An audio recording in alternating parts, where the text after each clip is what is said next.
বিগত ফ্যাসিস্ট সরকারের আমলে ১৭ বছর ধরে বিরোধী দলের নেতাকর্মীদের বিরুদ্ধে দায়েরকৃত রাজনৈতিক হয়রানিমূলক আরও ১২০২টি মামলা প্রত্যাহারের অনুমোদন দেওয়া হয়েছে বলে জানিয়েছেন স্বরাষ্ট্রমন্ত্রী সালাউদ্দিন আহমেদ।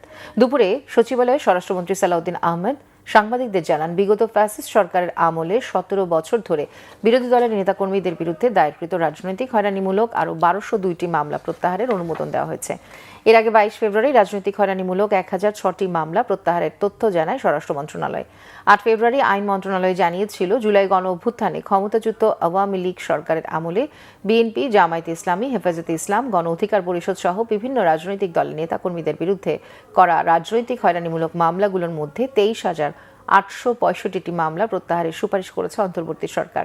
ফলে প্রায় ৫ লাখ মানুষ হয়রানিমূলক মামলা থেকে রেহাই পেল।